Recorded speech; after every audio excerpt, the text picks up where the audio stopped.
Hi hello friends, இன்னைக்கு நம்ம பார்க்கக்கூடிய கதை சற்று ஒரு வினோதமான கதைன்னு சொல்லலாம். ஒரு பெண் தன் கணவரோட தினமும் கார்ல பயணிச்சுட்டு போயிட்டு இருக்காங்க. அவருடைய கணவர் வந்து சென்னையில ஒரு கம்ப்யூட்டர் ஆக்சசரி கடை வச்சிருக்காரு. அதனால கணவன் மனைவி தினமுமே வேலைக்கு போவாங்க. ஒன்னாவே 2 பேர் சேர்ந்து போவாங்க. அப்ப சேர்ந்து போகும்போது நடுவில் வர சிக்னல்ஸ் எல்லாம் இருக்கு இல்லையா, ரெட் சிக்னல்ஸ் விழும்போதெல்லாம் சின்ன சின்ன குழந்தைங்க இந்த காரை பார்த்தா எல்லாருமே வந்து இது வாங்கிக்கோங்க அது வாங்கிக்கோங்க, நிறைய பேர் பிச்சை எடுக்கிறதா இருந்தாலும் சரி, பொருள் வாங்கிக்கோ இருந்தாலும் சரி, இந்த காரை பார்த்தாலே எல்லாருமே வந்துருவாங்க. எல்லா சிக்னல்லுமே தினமும் யாராவது ஒருத்தர் வந்துருவாங்க. அவங்க யாருக்குமே பணம் இல்லைன்னு சொல்ல மாட்டாங்க. பொருள் ஏதாவது விற்கிறதாலும் அதையும் கண்டிப்பா வாங்கிப்பாங்க. இப்படி தினமும் அவங்களோட அன்றாட வாழ்க்கை போயிட்டே இருக்கு. அப்ப திடீர்னு ஒரு புது குழந்தை ஒண்ணு வந்து வருது. அந்த குழந்தைக்கு ஏதோ பெருசா போய் நிக்கணும், போய் கேட்கணும், பணம் கேட்கணும் அப்படிலாம் தெரியல. ஏன்னா அவங்க கூட இருந்த மற்ற குழந்தைங்க அந்த குழந்தைய வா போகலாம் அப்படின்னு சொல்லிட்டு அழைச்சிட்டு வராங்க. அவங்க கிட்ட வந்து பணம் கேட்கறாங்க. ஏனோ அந்த பெண் பேர் அஞ்சலி. அஞ்சலிக்கு அந்த குழந்தைய பார்த்த உடனே ஒரு பரிதாபமா தோணுது. ஏன்னா அந்த குழந்தை ரொம்ப அழுக்கா ஆனா அழகா இருக்கு. ரொம்ப அப்பாவித்தனமா இருக்கு அந்த குழந்தை. அந்த குழந்தைய பார்த்தா அஞ்சலி மனசுக்குள்ள என்ன ஒரு நெருடல் இருந்தும் மற்ற குழந்தைங்க கிட்ட வாங்குற மாதிரியே பொருள் எல்லாம் வாங்கிட்டு அந்த குழந்தை வந்து பலூன் வித்துட்டு இருந்தது. ஆண்டி ஆண்டி என்கிட்ட இருந்து பலூன் வாங்கிக்கோங்க அப்படின்னு சொல்றாங்க. இல்லடா பலூன் எனக்கு தேவையில்லடா தாங்க, ஏன்னா எனக்கு பலூன் எனக்கு யூஸ் கிடையாது, நான் உனக்கு பணம் கொடுத்துடுறேன் அப்படின்னு சொல்றாங்க. இல்ல நீங்க பலூன் எடுத்துட்டு எனக்கு பணம் கொடுத்தா போதும் அப்படின்னா, பலூன் வச்சு என்ன பண்ணணும் சொல்லு அப்படின்னு சொல்லி கேக்குறாங்க. பலூன் வச்சு ஊதுங்க, உங்க வீட்டுல உள்ள பாப்பா கிட்ட கொடுங்க அப்படின்றாங்க. அந்த பாப்பா வர்றதுக்கே இன்னொரு 6 மாசம் ஆகும்டா தங்கம் அப்படின்றாங்க. சரிங்க ஆண்டின்னு சொல்லிட்டு ரொம்ப சோர்வா இருக்கான். ஏன்பா அப்படின்னா, இல்ல யாருமே பலூன் வாங்கல அப்படின்றான். சரி குடுன்னு சொல்லிட்டு அவங்க பலூன் எல்லாம் வாங்கிக்கிறாங்க. மறுபடியும் அடுத்த நாள் என்ன பாக்குறீங்க அப்படின்னு பாத்தீங்கன்னா, பெண் விற்கிறான் அந்த குழந்தை. உன் பேர் என்ன அப்படின்னு சொல்லிட்டு அப்பதான் கேக்குறாங்க. என் பேர் தீபு அப்படின்றான்.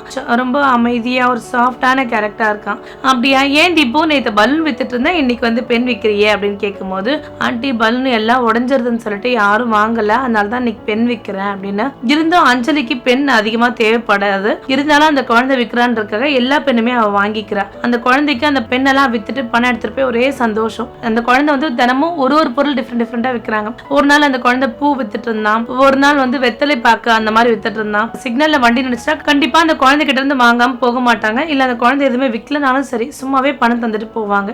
ஏன்னா இந்த மாதிரி தினமும் போக போக அஞ்சலிக்கு அந்த குழந்தை மேல தன்னை அறியாமலே ஒரு பாசம் வந்துருது.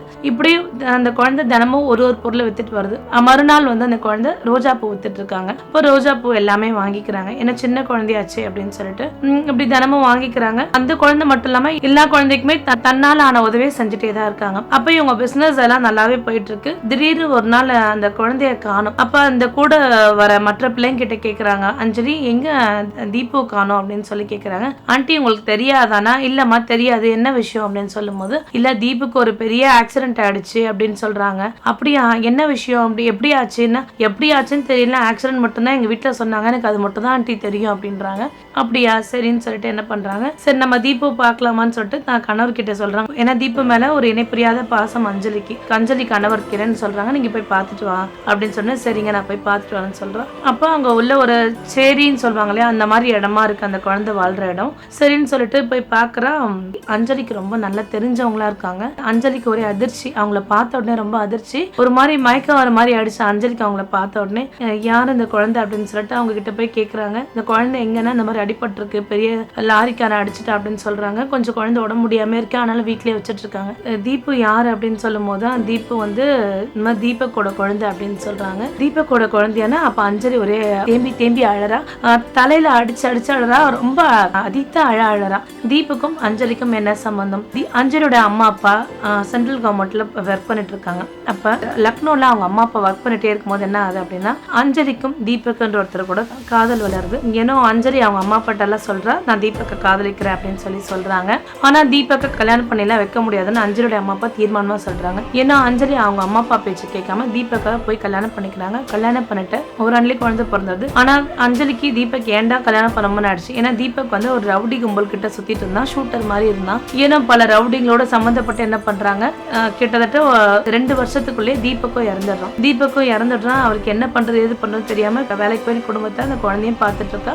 தீபக்கோட அம்மா அப்பாவையும் பார்த்துட்டு இருக்கா. அஞ்சலியோட அம்மா அப்பா திடீர்னு அஞ்சலியை பாக்குறாங்க. அஞ்சலியை பார்த்துட்டு வேதனைப்படுறாங்க, ரொம்ப அழறாங்க. ஏன்னா 2 வருஷம் கழிச்சு பாக்குறாங்க. அந்த 2 வருஷத்துக்கு முன்னாடி வரைக்குமே அவங்களுக்கு எந்த ஒரு கான்டாக்டுமே கிடையாது. பொண்ணே வேண்டாம் அப்படின்ற ஒரு நிலைமையில அஞ்சலியோட அம்மா அப்பா இருந்தாங்க. ஏன்னா பெண் வந்து சின்ன வயசுல 21 வயசுலயே அப்படி வந்து விதவை ஆயிட்டாலேன்னு ஒரே வருத்தம் அஞ்சலியோட அம்மா அப்பாக்கு. அப்ப அஞ்சலியோட அம்மா அப்பா தீபக்கோட வீட்டுல போய் தீபக்கோட அம்மா அப்பா கிட்ட பேசுறாங்க. என் பொண்ணு வந்து ரொம்ப சின்ன வயசுலயே கணவர் இழந்துட்டா, இதுதான் வாழக்கூடிய வயசு, இந்த வாழக்கூடிய வயசுல வாழ்க்கை வாழாம எதுக்கு அவளுக்கு இந்த மாதிரி ஒரு விஷயம், அதனால நாங்க இன்னொரு கல்யாணம் பண்ணி வைக்கலான் இருக்கோம் அப்படின்னு சொல்றான். அப்ப தீபக்கோட அம்மா அப்பாவும் கண்டிப்பா கல்யாணம் பண்ணி வைங்க அப்படின்றான். அப்ப அஞ்சலியோட அம்மா அப்பா என்ன சொல்றாங்க அப்படின்னா, இல்ல எனக்கு ஒரு கண்டிஷன், அந்த பொண்ணுக்கு நான் 2வது கல்யாணம் பண்ணி வைக்கணும், என்ன அப்படின்னா இந்த குழந்தை எங்க வீட்டுக்கு வரக்கூடாது அப்படின்றாங்க. அப்ப அஞ்சலியா ரொம்ப வருத்தப்படுறேன், நான் இந்த குழந்தை விட்டுட்டுலாம் வர முடியாது, எனக்கு இந்த குழந்தை தான் வாழ்க்கை, இந்த தீபக்கோட ஞாபகமா இருக்குது இந்த குழந்தை மட்டும்தான் அப்படின்றாங்க. நான் வாழ்ற வாழ்க்கை இந்த குழந்தைக்கு அதை நான் விட்டுட்டுல வர முடியாது அப்படின்றாங்க. இன்னும் அஞ்சலியோட அம்மா அப்பா நிறைய எடுத்து சொல்றாங்க, வாழ்க்கை இதுக்கு அப்புறம் தான் ஆரம்பிக்குது, இன்னும் கொஞ்சம் காலம் நாங்க இருப்போமோ இருக்க மாட்டோமோ, ஆனா இந்த குழந்தைய வச்சுட்டு இருந்தா உனக்கு இன்னொரு கல்யாணம் பண்ண முடியாது, அதனால நாங்க சொல்றதை கேளு அப்படின்றாங்க. அப்ப தீபக்கோட அம்மா அப்பாவும் என்ன சொல்றாங்க அப்படின்னா, இல்லம்மா அம்மா அப்பா சொல்றது கரெக்ட் தான், இது இனிமேதான் உன்னோட வாழக்கூடிய வயசு, நீ குழந்தைய எங்க விட்டுட்டு போ, எங்களால எங்க பேரன் இல்லாமலாம் இருக்க முடியாது, நீ குழந்தைய விட்டுட்டு போ, நாங்க என்ன இங்க ரொம்ப நல்லாவே பாத்துக்கிறோம் அப்படின்றாங்க. அஞ்சலி மனசு இல்லாம அந்த குழந்தைய அந்த தாத்தா பாட்டி கிட்ட விட்டுட்டு போறா. அவங்க அம்மா அப்பா கூட அஞ்சலி போறா, அழுதுட்டே தான் போறா. அங்க போய் கூட அவளுக்கு ரொம்ப நாள் அந்த குழந்தை ஞாபகமாவே இருக்கு. கொஞ்ச நாள்ல என்ன பண்றாங்க, கிரண் ஒருத்தர் சென்னை சார்ந்தவர் என்ன பண்றாங்க, பார்த்து நல்லபடியா கல்யாணம் பண்ணி வச்சிடுறாங்க. அஞ்சலி கல்யாணம் ஆனதுக்கு அப்புறம் தான் குழந்தைய பார்க்க போறா. அங்க போய் பார்த்தா அந்த தாத்தா பாட்டி வீட்டுல பார்த்தா யாருமே இல்ல. தீபோட தாத்தா பாட்டி எங்கன்னு அஞ்சலி பக்கத்து வீட்டுக்காரங்க கிட்ட கேக்குறாங்க. பக்கத்து வீட்டுக்காரங்க அவங்க வீடு காலி பண்ணி போயிட்டாங்கன்னு சொல்றாங்க. அவ ரொம்ப நாள் தேடி தேடி பாக்குறா, ஏனோ தீபவும் பார்க்க முடியல, தீபோட தாத்தா பாட்டியும் பார்க்க முடியல அவளால. கிரண் வீட்டுல எல்லாருமே ரொம்ப படிச்சவங்க, அஞ்சலியும் +2 மட்டும் தான் முடிச்சிருக்காங்க. ஆனாலும் கிரண் என்ன பண்றாரு, நீ படி, உனக்கு டிகிரின்றது வாழ்க்கையில ரொம்ப முக்கியம் சொல்லிட்டு டிகிரி படிக்க வைக்கிறாரு. படிச்சு முடிக்கிறாங்க. அஞ்சலியும் அப்படியே தன்னோட கம்ப்யூட்டர் ஆக்சசரி கடை இருக்கு, அதை 2 பேருமே ஹஸ்பண்ட் ஒய்ஃப் 2 பேருமே பாத்துக்கிறாங்க. தினமும் கார்ல போயிட்டு இருக்கும் போது அவங்க தீபு சந்திக்கிறாங்க. ஏன்னா தீபு பார்க்கும் போதெல்லாம் அஞ்சலிக்கு ஒரு இணை புரியாத சந்தோஷம், ஏனே தெரியாது, அந்த குழந்தைய பார்க்கும் போது சந்தோஷம். ஏன் தீபு அந்த மாதிரி பொருளை விற்க வந்தான் அப்படின்னா, தீபோட அத்தை அஞ்சலி கிட்ட சொல்றாங்க, எங்க அம்மாவும் எங்க அப்பாவும் தனியா எங்க வீட்டு பக்கத்துல கொடுத்துட்டு வந்துட்டாங்க, கூலி வேலை செஞ்சு பாத்துக்கிட்டாங்க தீபுவை, ஏன்னா ஒரு காலகட்டத்துல அவங்களுக்கு உடல்நல சரியில்லாம இறந்துட்டாங்க. எங்க அம்மா அப்பா இறந்ததுக்கு அப்புறம் நான் தான் தீபு வளர்த்தேன், என் குழந்தைங்க பொருள் விற்க போறாங்க, அப்ப நானும் பொருள் விற்க போறேன் அத்தை அப்படின்னு தீபு சொன்னா, அதனாலதான் தீபு பொருள் விற்க அனுப்புன்னு சொல்லிட்டு அஞ்சலி கிட்ட சொல்றாங்க தீபோட அத்தை. தாத்தா பாட்டிக்கு வயசானதால அவங்களால வேலைக்கு போக முடியல, அதனால அந்த குடும்பத்தை காப்பாத்தணும்னு இருக்காங்க. தீபு இந்த மாதிரி ஒரு வேலை செஞ்சா. இதெல்லாம் கேட்ட உடனே அஞ்சலி ரொம்ப தேம்பி தேம்பி அழறா, ரொம்ப வருத்தப்படுறா. என் குழந்தைக்கு எப்படி ஒரு துரோகத்தை செஞ்சுட்டேன்னு சொல்லிட்டு வருத்தப்படுறா. என்ன சேர்ந்து ஒண்ணுமே புரியாம ரொம்ப அழறா. கிரண் கால் பண்றாரு, என்னாச்சு அந்த குழந்தைக்கு, என்ன இந்த மாதிரி இந்த குழந்தைக்கு ஆக்சிடென்ட் ஆயிடுச்சு, ரொம்ப சீரியஸான கண்டிஷன்ல இருக்காங்க அப்படின்றாங்க.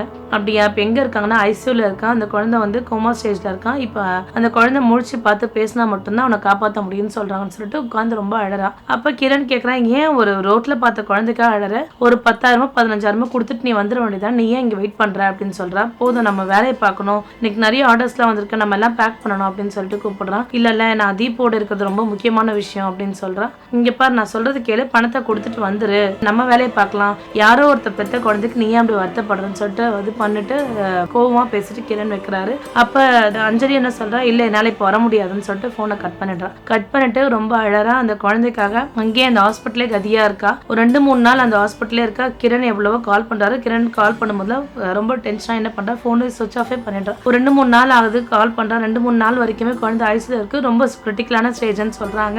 அஞ்சலி உட்காந்து எவ்வளவு கடவுளை பிரார்த்தனை பண்ணிக்கிறான், நான் செஞ்ச தப்புக்கு என்ன தண்டனை கொடு, எனக்கு கூட என் குழந்தை கொடுத்துறாத அப்படின்னு, என் குழந்தை நல்லா இருக்கும்ன்ற நம்பிக்கையில தான் நான் விட்டுட்டு போனேன், நல்லா பாத்துப்பாங்கன்ற நம்பிக்கையில தான், இப்படி இருக்கும்னு தெரிஞ்சிருந்தா நான் கல்யாணமே பண்ணிருக்க மாட்டேன்னு சொல்லிட்டு ரொம்ப தேம்பி அஞ்சலி அழறா. அழுதுட்டு என்ன பண்றா, ஒரு 4 நாள் கழிச்சு ஐசியூல இருந்து கிரிட்டிக்கல் ஸ்டேஜை தாண்டிட்டான்னு சொல்றாங்க.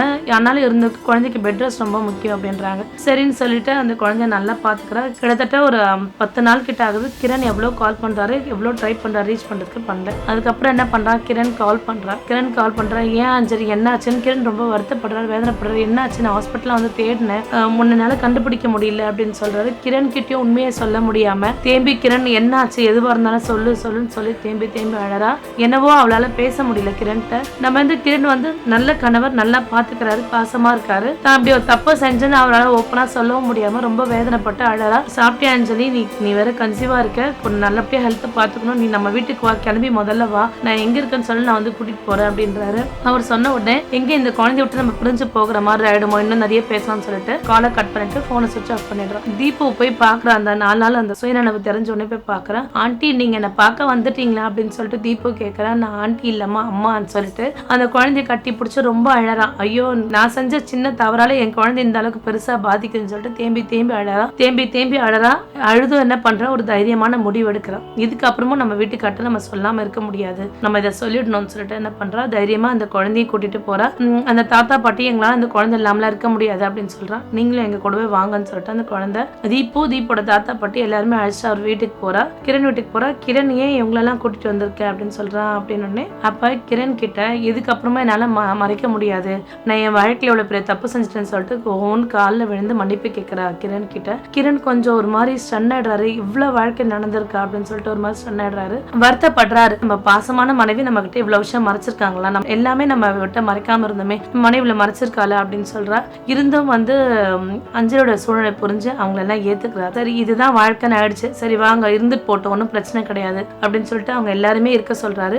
நல்லபடியா பாத்துக்கிறாரு. ஏனோ கிரணுடைய நல்ல மனசுனால கிரண் அஞ்சலி 2 பேருக்குமே நல்ல மனசு இருக்கிறதால அவங்க 2 பேருமே ஏத்துக்கிட்டாங்க. ஏத்துக்கிட்டு இப்போ ஒரு குடும்பமா வாழ்ந்துட்டு இருக்காங்க. தீபு ஒரு 6 மாசத்துலயே ஒரு அஞ்சலிக்கு ஒரு பெண் குழந்தையும் பிறக்குது. அந்த பெண் குழந்தைய தீபோட தாத்தா பாட்டி ரொம்ப நல்லா பாத்துக்கிறாங்க, தான் பேத்தி மாதிரியே பாத்துக்கிறாங்க. இப்போ ஒரு கூட்டு குடும்பமா எல்லாம் நல்லபடியா வாழ்ந்துட்டு இருக்காங்க. இதுல கிரணுடைய பங்கு ரொம்ப பெரிய பங்குன்னு சொல்லலாம். ஏன்னா மனைவி வாழ்க்கையில ஒரு தப்பு செஞ்சிருக்காங்க, தப்பு செஞ்சுட்டு ஏத்துக்கிற மனப்பான்மை எத்தனை கணவன்மாருக்கு இருக்குன்னு தெரியாது. ஆனாலும் இருந்தாலும் கிரண் ஒரு பெரிய மனசோட ஏத்துட்டு அந்த குடும்பம் இன்னைக்கு நல்லபடியா வாழ்றதுக்கு கிரணுடைய பெரிய மனசு தான் காரணம். இந்த கதையை பத்தி உங்க அபிப்பிராயம் என்னன்னு கமெண்ட்ல சொல்லுங்க. மீண்டும் ஒரு நல்ல வீடியோல சந்திக்கிறேன்.